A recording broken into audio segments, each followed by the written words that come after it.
Hello students and welcome you all in today's lecture.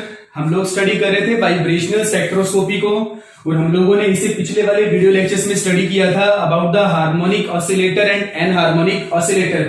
आज हम study कर रहे हैं डायटोमिक मॉलिक्यूल के स्पेक्ट्रा को स्टडी करना है। डायटोमिक मॉलिक्यूल एक ऐसा molecule that is made up of two atoms, दो एटम से मिलकर बना होगा। और अगर मैं इसके ज्योमेट्री की बात करूं तो diatomic molecule it's always occupy linear geometry. वो हमेशा क्या ऑक्यूपाई करता है, एक लीनियर ज्योमेट्री को ऑक्यूपाई करता है। और हमने जैसा कि रोटेशनल स्पेक्ट्रोस्कोपी में भी स्टडी किया था, linear molecules are those molecules which are arranged in a straight line, जो सिर्फ और सिर्फ एक स्ट्रेट लाइन में अरेंज होते हैं लाइक दैट, जिनको शो करने के लिए सिर्फ और सिर्फ एक एक्सिस की रिक्वायरमेंट होती है। मान लीजिए this one is x axis, ये है मेरे पास वाई और ये मेरे पास क्या है, जेड एक्सिस।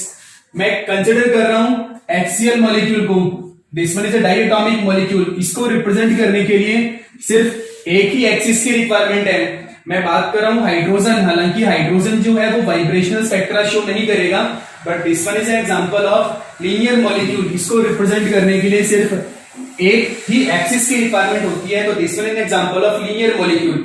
अब देखिए हमें सिर्फ और सिर्फ इस टॉपिक में डायटोमिक मॉलिक्यूल को ही स्टडी करना है। लाइक इट, अगर हमारे पास बात आती है कार्बन डाइऑक्साइड की, हालांकि कार्बन डाइऑक्साइड भी क्या होता है, एक लीनियर मॉलिक्यूल है, but this one is a triatomic, this one is an example of polyatomic molecule.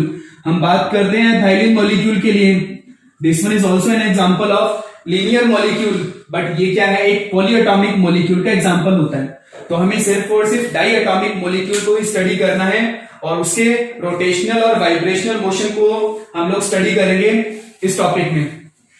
अब देखिए जैसा कि हम लोगों ने पिछले वीडियो लेक्चर्स में स्टडी किया था, हर वाइब्रेशनल लेवल्स के साथ कई सारे रोटेशनल लेवल्स एसोसिएट होते हैं। जैसे मान लीजिए ये हमारे पास एक ग्राउंड वाइब्रेशनल लेवल है, this one is a first excited vibrational level, और इस ग्राउंड वाइब्रेशनल लेवल्स के साथ बहुत सारे रोटेशनल लेवल्स जो होते हैं वो एसोसिएट होते हैं। सिमिलरली इसके साथ भी बहुत सारे क्या होते हैं, रोटेशनल लेवल्स एसोसिएट होते हैं। And as per the sign convention, lower rotational levels को हम जे डबल प्राइम से रिप्रेजेंट करते हैं और अपर रोटेशनल लेवल को हम जे प्राइम से रिप्रेजेंट करते हैं। And then J is equal to 0 1 2 3 4, similarly 1 2 3 and 4। अब देखिए हमने वाइब्रेशनल और रोटेशनल दोनों मोशन को कंसिडर किया है। तो डायटोमिक मॉलिक्यूल के लिए अगर आप टोटल एनर्जी कैलकुलेट करना चाहें, E total that will be the sum of rotational energy and vibrational energy, दोनों का क्या होगा, सम होगा। और हमें पता है कि रोटेशनल एनर्जी को हम किस तरीके से निकालते हैं, bj into J plus one minus D J square into J plus one की स्क्र, प्लस वाइब्रेशनल के लिए क्या है, v plus half omega E minus v plus half square omega E into X E. इस formula से represent किया था। और आगे हमने सिंपली बोला था this capital D is the centrifugal distortion constant, जिसकी वैल्यू जो होती है वो 10⁻³ सेंटीमीटर इनवर्स की रेंज में होती है। इस वजह से इस टर्म को हम यहां से नेग्लेक्ट कर सकते हैं। तो रिजल्टेंट जो फॉर्मूला हमारे पास बनेगा, B J into J plus one plus V plus half omega E minus v plus half square omega E into X की। तो रिजल्टेंट जो हमारे पास टोटल एनर्जी आती है किसी भी डायटोमिक वाइब्रेटिंग रोटेटर के लिए, वो एनर्जी कुछ इस तरीके से आएगी। अब देखिए अगर मुझे दो लेवल्स के बीच का, दो वाइब्रेशनल लेवल्स के बीच का एनर्जी डिफरेंस अगर मुझे कैलकुलेट करना हो, and calculate the energy difference delta E, और डेल्टा टर्म हमें पता ही है, energy of final state minus energy of initial state, इस तरीके से कैलकुलेट करते हैं। अब देखिए मुझे डेल्टा ई कैलकुलेट करना है, सिंपल सा लॉजिक है। डेल्टा ई हम सिंपली किस तरीके से कैलकुलेट करेंगे, जब कभी भी ट्रांजिशन होगा ग्राउंड वाइब्रेशनल लेवल से फर्स्ट एक्साइटेड वाइब्रेशनल लेवल में, तो ये क्या है, अपर वाइब्रेशनल लेवल। तो मुझे एनर्जी कैलकुलेट करनी, देखिएगा energy of upper vibrational level, energy of upper rotational level, क्योंकि जब कभी भी वाइब्रेशनल ट्रांजिशन होगा तो साथ साथ में रोटेशनल ट्रांजिशन भी होगा। एंड ये है अपर लेवल की एनर्जी, जिसमें हमने रोटेशनल और वाइब्रेशनल दोनों को कंसिडर किया है, minus energy of V corresponding to 0 and J double prime. इस तरीके से शो कर रहे हैं। अब देखिए हर एक की एनर्जी को हमें स्टेप बाय स्टेप पुट करना है, तो इसको कैसे सॉल्व करेंगे। हमें सबसे पहले रोटेशनल की एनर्जी कैलकुलेट करता हूं। देखिए हमें पता है क्या है, B J into J plus one, B J prime into J prime plus one, plus V की जगह क्या पुट कर रहा हूं मैं, वन पुट कर रहा हूं, one plus half omega E, sorry minus one plus half square omega E into X E. ये अपर लेवल की एनर्जी आ गई हमारे पास। अब मुझे लोअर लेवल की एनर्जी निकालनी है, minus B J double prime plus one, then plus, अब v क्या है हमारे पास, जीरो, यहां जीरो पुट करेंगे, zero plus half square omega E into X E. Resultant हमारे पास ये आ रहा है। करने को हम किसी रेफरेंस बुक में इसका डायरेक्ट सॉल्यूशन दे रखा है, वो डायरेक्ट सॉल्यूशन भी कर सकते हैं, लेकिन हम इसे स्टेप बाय स्टेप एक बार सॉल्व करते हैं। देखिए जैसे ही आप ये माइनस साइन हटाएंगे, माइनस साइन हटाने से नेक्स्ट स्टेप में क्या होगा, ये माइनस, ये प्लस किस में कन्वर्ट हो जाएगा, माइनस में, ये माइनस किस में कन्वर्ट हो जाएगा, प्लस में। आप इसे सॉल्व करते देखिए। First of all B J prime into J prime plus one, ये क्या आएगा मेरे पास, 3/2 ओमेगा ई, माइनस ये क्या आएगा, 9/4 omega E into X E, ये क्या है, B J prime into J prime plus one, then finally minus B J double prime plus one, minus 1/4 omega E plus, sorry it's a v plus half omega E, then half omega E plus 1/4 omega E into X E. Because of यहां क्या है हमारे पास v plus half, तो 0 plus half omega E, this one है v plus half square omega E, v plus half square omega ई।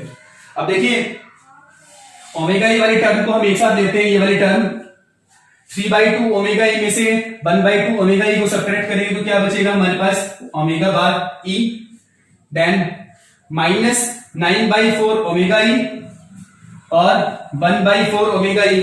इस वाले में से आप ओमेगा ई एक्स ई को कॉमन ले सकते हैं, माइनस ओमेगा ई एक्स ई को आपने कॉमन ले लिया, 9/4 माइनस 9/4, सॉरी आपने इसमें माइनस को कॉमन ले लिया है, तो यहां क्या आएगा, ये माइनस ओमेगा ई एक्स ई को कॉमन लिया तो क्या बचा, माइनस, सॉरी माइनस को कॉमन ले लिया, माइनस ओमेगा ई एक्स ई को कॉमन ले लिया तो रिजल्टेंट 9/4 बचा, माइनस ओमेगा ई एक्स ई को कॉमन लिया तो ये क्या आ जाएगा, माइनस में आ जाएगा 1/4।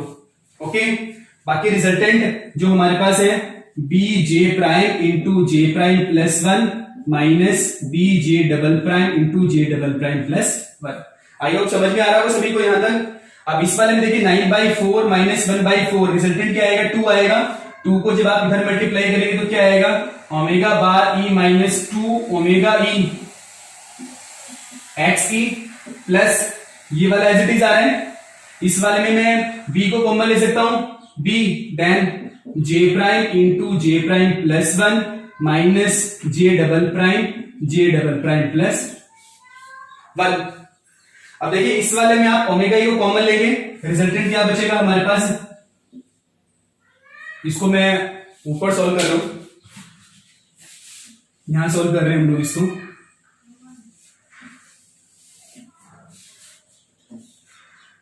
इस वाले में हम ओमेगा ई को कॉमन लेंगे, डेल्टा ई क्या बचेगा, ओमेगा ई को मैंने कॉमन लिया, 1 माइनस 2x ई, 1 minus 2x E plus v, जे प्राइम को मैं इसके साथ मल्टीप्लाई, पहले इसको एज इट इज लिखते हैं कोई, minus J double prime into J double prime plus one.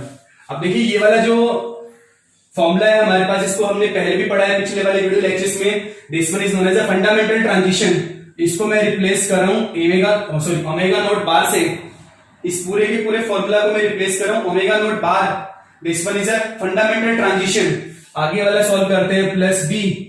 अब देखिए इसको फर्दर सॉल्व कर रहे हैं, इसको आप सिंपली मल्टीप्लाई कीजिए, जे prime square plus J prime minus J double prime square minus J double prime, minus को इससे मल्टीप्लाई किया, माइनस जे डबल प्राइम को इससे मल्टीप्लाई किया।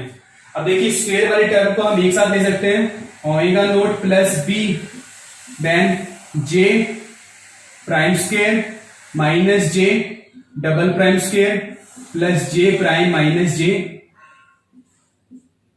Double prime. इसको ऐसे रिप्रेजेंट कर सकते हैं हम लोग, स्क्वायर वाले टर्म को हमने एक साथ लिया और सिंगल प्राइम और डबल प्राइम वाले टर्म को हमने एक साथ लिया है। अब इसको देखिए फर्दर हम सॉल्व करते हैं, omega naught plus B A square minus B square, formula बनता है A plus B and then A minus B, ये वाला फॉर्मूला होता है। सॉल्व करते चलिए, J prime plus J double prime and J prime minus J double prime plus J minus J prime minus J double prime. Simply हम इसको solve कर सकते हैं। इस वाले में देखिए J prime minus J double prime, J prime minus J double prime, इसको हम कॉमन ले सकते हैं, तो रिजल्टेंट हमारे पास क्या बचेगा, omega naught plus B J prime minus J double prime then J prime plus J double prime plus, देखिए इस वाले में हमने ये और ये कॉमन ले लिया, इस वाले टर्म में बचा हमारे पास J prime plus J double prime और इस वाले टर्म में क्या बचा हमारे पास 1। This one is our final formula of delta E. अगर हमें डेल्टा ई कैलकुलेट करना हो in case of a vibrational rotational transition, हम डेल्टा ई को कुछ इस तरीके से कैलकुलेट कर सकते हैं। This one is the final formula. देखने में जैसे हमने बोला था हमारे लिए सबसे अच्छी बुक जो हमने बताई थी, रेफरेंस बुक जो हमने बताई थी, कोलिन एंड बैंडल में इसका डायरेक्ट सॉल्यूशन दे रखा है, उस लास्ट वाले स्टेप से डायरेक्ट इसको दिखा रखा है, बट आपको एक्चुअल में आइडिया होना चाहिए कि हम इस फॉर्मूला को किस तरीके से डिराइव करते हैं। This one is the final representation of delta E in case of A vibrating rotator, एक ऐसा डायटोमिक मॉलिक्यूल जिसमें वाइब्रेशन के साथ साथ क्या हो रहा है, रोटेशन भी हो रहा है। अब देखिए हमारे पास दो अलग अलग केस है, जैसा कि हमने सिलेक्शन रूल किया था डेल्टा जे, वो क्या था हमारे पास प्लस माइनस 1। अब हम ये दोनों डिफरेंट केस को स्टडी कर रहे हैं। This one is our first case. First case हमें क्या बोलता है, देखिए delta J is equal to plus 1। Delta G is equal to plus 1 का मतलब क्या है, upper minus lower is equal to 1, means change final minus initial. Upper level को हमने किससे रिप्रेजेंट किया था, जे प्राइम से, और लोअर को हमने रिप्रेजेंट किया था जे डबल प्राइम से, इज इक्वल टू 1। या फिर इसको हम ऐसे भी लिख सकते हैं लास्ट में, J prime is equal to J double prime plus 1। आपको सेम ही है। अब देखिए स्टेप बाय स्टेप ये वाला जो डाटा है ना, वो इस इक्वेशन में पुट करना है आपको, तो डेल्टा ई निकालना है। जब delta J is equal to क्या है हमारे पास प्लस 1 है, तो देखिए J prime minus J double prime क्या है 1, तो यहां पे हम प्लस बी, ये क्या आ गया हमारे पास 1 आ गया। अब देखिए जे प्राइम क्या है, J double prime plus 1, J prime की जगह पे क्या पुट कर देंगे, J double prime plus 1, remaining J double prime plus 1। Solve कीजिए आप इसको, omega naught plus B then 2 J double prime plus 2 को कॉमन ले लेंगे आप, क्या आएगा omega naught plus 2b J double prime plus 1। ये हमारे पास क्या है, डेल्टा ई की वैल्यू आ रही है कब, जब हमने डेल्टा जे क्या लिया है प्लस 1। सेकंड केस लेके चलते हैं हम। दूसरा केस क्या है हमारे पास, जब हम डेल्टा जे की वैल्यू को पुट करते हैं -1, means J upper minus J lower is equal to -1, या फिर हम यहां पे J upper minus J lower J double prime is equal to J prime plus 1, हम इसको ऐसे भी तो ले सकते हैं ना, इसको आप राइट में लेके गए, इसको आप लेफ्ट में लेके, रिजल्टेंट हम ये वाला सिलेक्शन रूल पे ले सकते हैं। अब देखिए इसको पुट कीजिए आप यहां पे, इसी इक्वेशन में पुट करना है, delta E is equal to omega naught plus B J prime minus J double prime. J prime minus J double prime क्या है हमारे पास -1, यहां पुट कर रहे हैं, देखिए जे प्राइम की जगह क्या लिख, सॉरी जे प्राइम को एज इट इज लिखना है J prime, J double prime क्या है J prime plus one plus J prime plus one, resultant क्या है आगे plus one, omega naught sorry minus one को मल्टीप्लाई करेंगे minus P two J prime plus two को कॉमन लीजिए, आप क्या आ जाएगा omega naught minus two B J prime plus one, ये आ रहा है हमारे पास डेल्टा ई। तो ये हमारे पास डेल्टा ई की वैल्यू आ रही है कब, जब डेल्टा जी क्या है हमारे पास माइनस वन, और ये क्या ये कब आ रही है जब डेल्टा जी हमारे पास क्या है प्लस। अब इन दोनों फॉर्मूलाज में देखें सबसे मेन कॉमन जो बात क्या है ओमेगा नोट। इस ओमेगा नोट को हमने जनरली क्या बोला था फंडामेंटल ट्रांजिशन, देखिए फंडामेंटल ट्रांजिशन है, इसको हम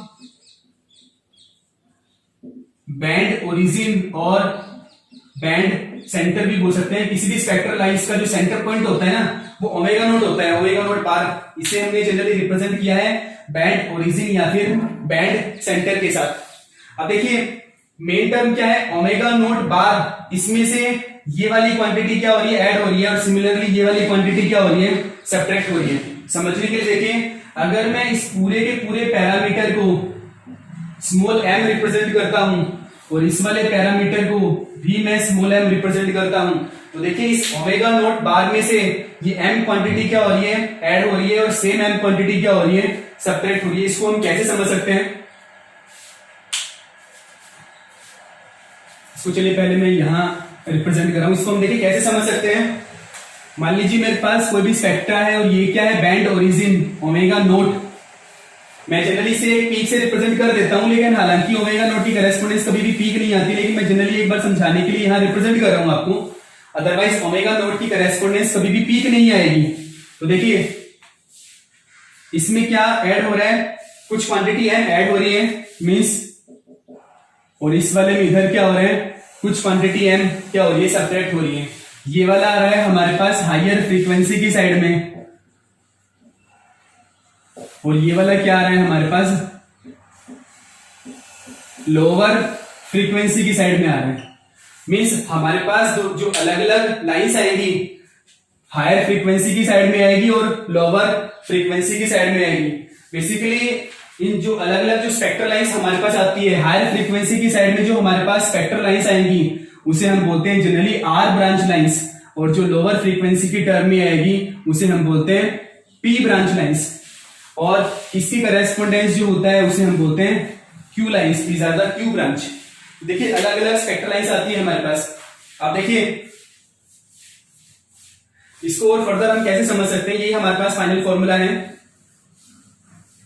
हम लोगों ने अलग अलग ट्रांजिशन शो किया था, इसको ट्रांजिशन से कैसे बताएंगे, ये हमारे पास मान लीजिए ग्राउंड वाइब्रेशनल लेवल है, ये हमारे पास फर्स्ट एक्साइटेड वाइब्रेशनल लेवल है, इसके साथ कई सारे रोटेशनल लेवल्स एसोसिएट होते हैं, इसके साथ भी कई सारे रोटेशनल लेवल्स एसोसिएट होते हैं। अब हम बात करते हैं अलग अलग केस में। फर्स्ट ऑफ ऑल मैं ले रहा हूं delta J is equal to +1 के लिए, delta J is equal to +1 transition कहां से कहां होगा मैं वो बताना चाह रहा हूं। Delta J is equal to +1, देखिए ये है जे डबल प्राइम, ये क्या है जे प्राइम, 0 1 2 3, सिमिलरली ये अपर रोटेशनल लेवल है, ये ग्राउंड रोटेशनल लेवल है। Delta J is equal to +1 means J upper minus J lower is equal to क्या है +1। J upper minus J lower is equal to +1, ये +1 कब आएगा जब अपर वाला जो लेवल है वो लोअर वाले से एक ज्यादा होगा। मान लीजिए ये 1 है ये 0 है तभी तो +1 आएगा, ये 2 है ये 1 है तभी तो +1 आएगा, ये 3 है ये 2 है तभी तो क्या आएगा +1 आएगा। मींस ये वाला क्या है लोअर रोटेशनल लेवल, ये क्या है अपर रोटेशनल लेवल, और delta G is equal to +1 के लिए 0 से लेकर हमें ट्रांजिशन कहां करना है, लोअर रोटेशनल लेवल में 0 से कहां करना है +1। देखिए ये रहा 1 0 तभी तो +1 आएगा हमारे पास। वैसे ही 1 से किधर करना है 2 की तरफ करना है हमें ट्रांजिशन, वैसे ही 2 से किधर करना है हमें 3 की तरफ ट्रांजिशन करना है जब हम कभी भी delta J is equal to +1 consider करते हैं उस केस में। सेकेंडरी केस है हमारे पास delta J is equal to क्या है हमारे पास -1, तो delta J is equal to -1, J upper minus J lower is equal to क्या आ रहा है, -1 आ रहा है। और ये -1 कब आएगा, जब अपर रोटेशनल लेवल लोअर वाले से एक कम होगा। ये 0 कंसिडर कर लो, ये 1 कंसिडर कर लो, तभी क्या आएगा, -1 आएगा। इसको 1 कंसिडर करो, इसको 2 कंसिडर करो, तभी तो क्या आएगा, -1 आएगा। इसको 2 कंसिडर कीजिए, इसको 3 कंसिडर कीजिए, तभी तो क्या आएगा, -1 आएगा। मीन्स अपर रोटेशनल लेवल लोअर वाले से एक कम होना चाहिए। मीन्स देखिए 1 से कहां ट्रांजिशन करवा रहा हूं मैं, 0 की तरफ, 2 से कहां करवा रहा हूं, 1 की तरफ, 3 से कहां करवा रहा हूं मैं, 2 की तरफ। तो ये अलग अलग ट्रांजिशन होते हैं हमारे पास, इस तरीके से हम शो करते हैं बेसिकली। तो ये हमारे पास डिफरेंट ट्रांजिशंस हैं। जब delta J is equal to +1 होता है, delta J is equal to -1 होता है, तो हमें इस तरीके से ट्रांजिशन करना होता है। अब हम अलग अलग स्पेक्ट्रल लाइंस के बीच का एनर्जी डिफरेंस कैलकुलेट करेंगे। हमारे पास जो अलग अलग फॉर्मूलाज आ रहे थे, delta J is equal to +1 के करेस्पॉन्डेंस हमारे पास ये वाला फॉर्मूला था, -1 के करेस्पॉन्डेंस हमारे पास ये वाला फॉर्मूला था। अब देखिए इस वाले केस में स्टेप बाय स्टेप ले रहा हूं। अगर मैं जे डबल प्राइम को 0 लेके चलूं इनिशियली, अगर आपका जो लोअर रोटेशन लेवल है, आप यहां से ट्रांजिशन शुरू कर रहे हैं, यहां से यहां की तरफ, तो जे डबल प्राइम क्या है आपका 0। जब आप 0 पुट करेंगे तो रिजल्टेंट मेरे पास डेल्टा ई जो आएगा वो क्या आएगा, ओमेगा नोट प्लस 2b। ये 0 + 1 को इससे मल्टीप्लाई करेंगे तो क्या आएगा 2b। कब, जब डेल्टा जे क्या है, सॉरी जे डबल प्राइम क्या है मेरे पास 0। मींस लोअर रोटेशन लेवल क्या है 0। अगर आपके पास जे डबल प्राइम ले रखा है आपने 1, तो डेल्टा ई क्या आएगा आपके पास, ओमेगा नोट प्लस 4b। 1 के करेस्पॉन्डिंग 1 लिया, यहां 1 1 2 2 2 4 रिजल्टेंट। जे डबल प्राइम अगर सिमिलरली 2 लेंगे तो डेल्टा ई क्या आएगा आपके पास, ओमेगा नोट प्लस 6b। इस तरीके से सिमिलरली अगर आप delta J is equal to -1 के करेस्पॉन्डेंस अगर चेक करेंगे तो हमारे पास ये वाला फॉर्मूला आ रहा था। देन जे प्राइम अगर आप 0 लेके चलेंगे, जे प्राइम अगर 0 लेके चलेंगे तो क्या आएगा, delta E is equal to omega naught -2b। J prime क्या है 0, 0 + 1 को इससे मल्टीप्लाई करेंगे क्या आएगा, ओमेगा नोट -2b। सिमिलरली अगर आप जे प्राइम को अगर आप 1 लेके चलेंगे तो क्या आएगा, delta E is equal to omega naught -4b। और सिमिलरली अगर आप लेके चलेंगे 2 तो क्या आएगा, delta E is equal to omega naught -6। ये अलग अलग मेरे पास स्पेक्ट्रल लाइंस के लिए जो फ्रीक्वेंसी या डेल्टा ई चेंज जो आ रहा है वो कुछ इस तरीके से आ रहा है। अब इसको जब आप स्पेक्ट्रल लाइंस के अलोंग शो करेंगे तो देखिए स्पेक्ट्रल लाइंस के अलोंग किस तरीके से शो करेंगे। ये मेरे पास बैंड ओरिजिन है ओमेगा नोट। अब सबसे पहले मैं delta J is equal to, अब सबसे मेन इंपॉर्टेंट जो टास्क क्या है हमारे पास, जब हम कभी भी delta J is equal to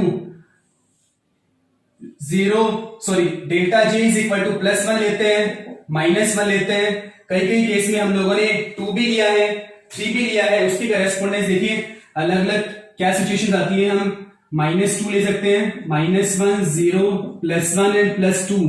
जब कभी भी delta J is equal to 0 होता है तो हमारे पास आती है क्यू ब्रांच लाइन, +1 होता है तो R, -1 होता है तो P, then O P Q R and then S। This one is the most important part. आप इसे डायरेक्ट लर्न भी कर सकते हैं। जब कभी भी डेल्टा जे की वैल्यू के करेस्पॉन्डेंस हमारे पास जो लाइंस आती हैं, जब delta J is equal to 0 होता है तो क्यू ब्रांच लाइंस है, प्लस में जाता है तो R देन S, माइनस में जाता है लोअर फ्रीक्वेंसी की टर्म में जाता है -1 P and then O, and O P Q R and S। इस तरीके से हम लोग रिप्रेजेंट कर सकते हैं। अब देखिए स्टेप बाय स्टेप लेते हैं हम। जब कभी भी आप delta J is equal to +1 लेते हैं तो क्या आती है आपके पास, R ब्रांच लाइंस आती हैं। उन R ब्रांच लाइंस को देखिए किस तरीके से जनरल केस है। पहली वाली जो आ रही है मेरे पास वो क्या आ रही है, 2b।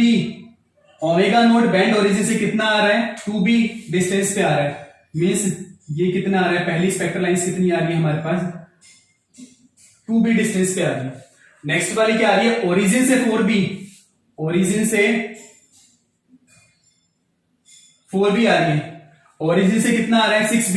ओरिजिन से कितना आ रहा है, ओरिजिन से आ रहा है, ध्यान रखिएगा दो के बीच का डिफरेंस नहीं है, ये बैंड ओरिजिन से 6b, बैंड ओरिजिन से 4b और बैंड ओरिजिन से 2b 4b and then 6b। Similarly -2b है बैंड ओरिजिन से 4b लेस है, बैंड ओरिजिन से 6b लेस है, देन ये है 2b बैंड ओरिजिन से 4b and then band origin से 6p।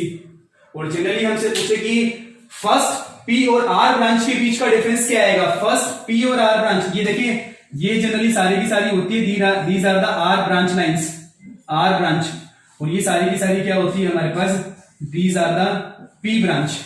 तो ये हमारे पास r ब्रांच, ये हमारे पास क्या है p ब्रांच, और r ब्रांच में पहली r ब्रांच ये हमारे पास, पहली p ब्रांच ये, दोनों पहली ब्रांचेस के बीच का जो सेपरेशन होगा वो कितना आएगा, 2b plus 2b is equal to क्या आएगा, 4b के इक्वल आएगा। तो इसमें क्या आ रहा है हमारे पास 4b। अब देखिए जनरल केस में अगर हम स्पेक्ट्रा प्रॉपरली, अगर हम इसका स्पेक्ट्रा अगर ड्रॉ करना चाहिए तो देखो ये फंडामेंटल है, first second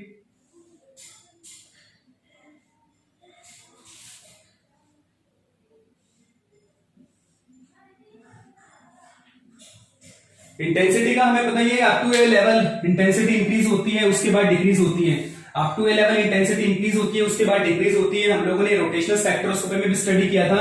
there are the two factors responsible, first one is the population and second one is the degeneracy. दो फैक्टर रेस्पॉन्सिबल होते हैं, इस वजह से up to a level intensity increase होती है, आफ्टर दैट इंटेंसिटी क्या होती है, हमेशा डिक्रीज होती है। अब देखिए अलग अलग ब्रांचेस को, ये है आर ब्रांच, ये है हमारे पास P ब्रांच, और ये क्या है Q।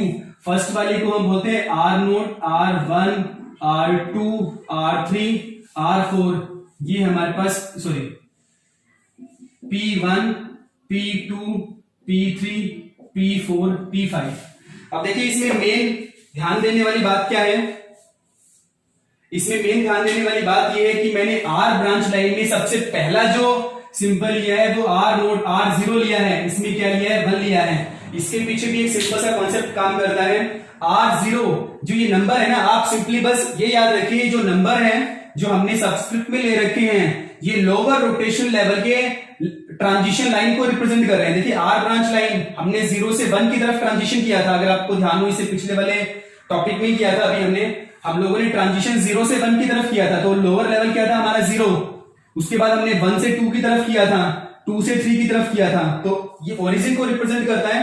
हम इसमें 0 ले सकते हैं क्योंकि हमने पहला ट्रांजिशन 0 से 1 की तरफ किया था, ठीक है, ये लोअर लेवल को रिप्रेजेंट कर रहा है। लेकिन इसमें 1 क्यों लिया है, क्योंकि हम इसमें 1 से 0 की तरफ जाते हैं। P ब्रांच लाइंस में हम कहां से कहां जाते हैं, क्योंकि delta G is equal to -1, 1 से 0 की तरफ जाते हैं, इस वजह से हम इसको क्या रिप्रेजेंट करते हैं, 1 से रिप्रेजेंट करते हैं। बेसिकली हमने बोला ही था इन ब्रांच लाइंस के बीच का डिफरेंस 2b, ये डिफरेंस क्या है हमारे पास 2b, अगेन 2b।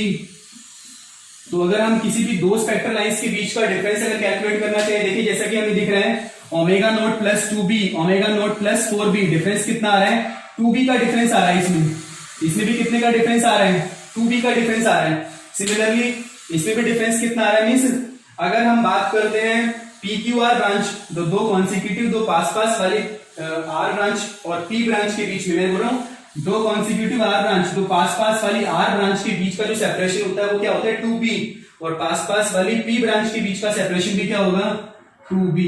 सभी ब्रांचेस के बीच का सेपरेशन क्या होगा 2b सेपरेशन आता है हमारे पास। देन बेसिकली अगर हमें सिंपल दो P और R ब्रांच पास वाली या नियरेस्ट और the first P and R branch के बीच का अगर हमें डिफरेंस कैलकुलेट करना हो, मींस P1 माइनस R0, वो क्या आ रहा है हमारे पास 4b आता है। मींस पहली P ब्रांच है हमारे पास और पहली क्या है R ब्रांच है, इसके बीच का डिफरेंस क्या आ रहा है हमारे पास 4b, और वो किसमें दे रखा है हमारे पास सेंटीमीटर इनवर्स में। तो ये देखिए इट्स इंपॉर्टेंट पार्ट, काफी इंपॉर्टेंट पार्ट है, इसपे कई बार एग्जाम में क्वेश्चन पूछा जाता है। अब देखिए इसके ऊपर एक सिंपल सा क्वेश्चन किस तरीके से पूछा जाता है, मान लीजिए आपको बोला जाता है कि आपके पास कोई भी एक फर्स्ट P ब्रांच है, पी ब्रांच आपको मिल रही है 4021.1 सेंटीमीटर इनवर्स पे। लेट अस अज्यूम कि हमारे पास फर्स्ट पी ब्रांच जो है वो अपीयर हो रही है 2041.1 सेंटीमीटर इनवर्स पे, और पहली आर ब्रांच जो अपीयर हो रही है 4044.2 सेंटीमीटर इनवर्स पे। और आपसे एग्जाम में पूछ ले बी के बारे में कि आप लोग बी कैलकुलेट कीजिए, तो जैसा कि हमें पता है फर्स्ट पी और फर्स्ट आर ब्रांच के बीच का जो सेपरेशन होता है वो क्या होता है 4b। कॉम्पिटिटिव एग्जाम में कई बार क्वेश्चन पूछ सकता है इस तरीके से, तो रिजल्टेंट हम क्या लिखेंगे, इन दोनों के बीच का डिफरेंस मींस P1 और R1, तो दोनों के बीच का जो डिफरेंस देखिए क्या कैसे निकालेंगे, B 4b is equal to क्या आएगा हमारे पास, इन दोनों को सेपरेट कर दो 402 माइनस इन दोनों को सेपरेट करेंगे और फिर उसके बाद सेपरेट करने के बाद क्या करेंगे, इसको 4 से डिवाइड करेंगे, हमारे पास क्या आ जाएगा B की वैल्यू आ जाएगी। कई बार एग्जाम के अंदर एक दूसरा टर्म और पूछ लेता है आपसे, फंडामेंटल वाइब्रेशन की फ्रीक्वेंसी पूछ सकता है, ओमेगा नोट बार की वैल्यू पूछ सकता है आपसे कि ओमेगा नोट बार कैलकुलेट करो। तो देखो ओमेगा नोट बार कहां आ रहा है, बिल्कुल सेंटर में आ रहा है ना, बिल्कुल सेंटर में आ रहा है, तो इसको किस तरीके से कैलकुलेट करते हैं, जैसे इन दोनों को आपको सिंपली ऐड करना है।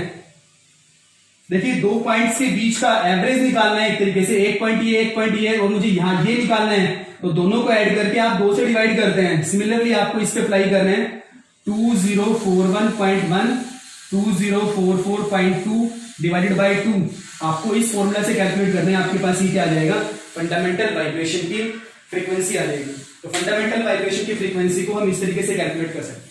एक मोस्ट इंपॉर्टेंट टास्क क्या है, हम लोगों ने जो ये ओमेगा नोट बार है वो क्या लिया था, ओमेगा इंटू 1 माइनस 2xe, इसको लिया था ओमेगा नोट बार के इक्वल।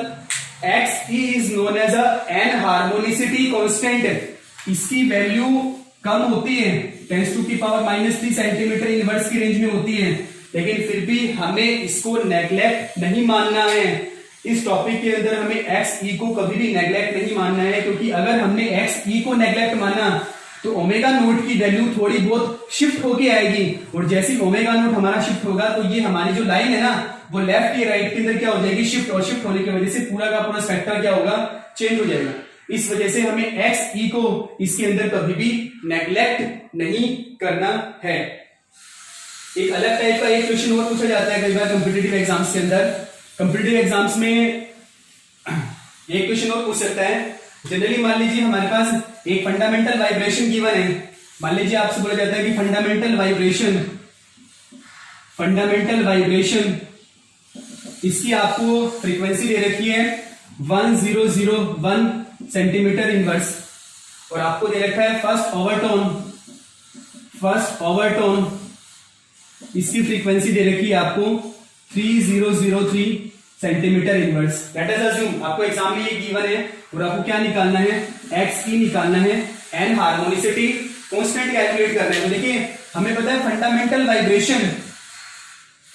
वाइब्रेशन का फॉर्मूला पता है हमें, omega e into 1 minus 2xe, और first overtone 2 omega e into 1 minus 3xe पता है हमें। तो देखिए कैसे निकालेंगे, omega e into 1 minus 2xe ये क्या गिवन है 1001, और 2 omega e into 1 minus 3xe ये क्या गिवन है 3003 सेंटीमीटर इनवर्स।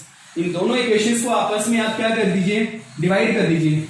जैसे आप इन दोनों को डिवाइड करेंगे ओमेगा ई से ओमेगा ई कैंसिल हो जाएगा, इस वाले टर्म को आप इधर मल्टीप्लाई कीजिए, इसको इधर मल्टीप्लाई कीजिए, आपके पास क्या आ जाएगा, इजीली x आ जाएगा। Sorry xe anharmonicity constant को हम इजीली कैलकुलेट कर सकते हैं। तो बेसिकली देखिए एग्जाम में हमारे पास इन डिफरेंट तरीके से क्वेश्चन पूछे जा सकते हैं, and this one is overall about the p q and r branches. इसके बाद इसे नेक्स्ट वाले वीडियो लेक्चर में हम लोग स्पेक्ट्रा करेंगे पॉलीएटॉमिक मॉलिक्यूल्स के लिए, लाइक दैट कार्बन डाइऑक्साइड या फिर एथाइलिन मॉलिक्यूल, मुझे कार्बन डाइऑक्साइड के लिए स्टडी करेंगे, या फिर हम एथाइलिन मॉलिक्यूल किसी भी पॉलीएटॉमिक मॉलिक्यूल के लिए हम लोग स्पेक्ट्रा शो करेंगे। तो ये था हमारा आज का वीडियो लेक्चर जिसमें हम लोगों ने स्टडी किया है डाइएटॉमिक वाइब्रेटिंग रोटेटर के बारे में। Thank you so much for watching this video.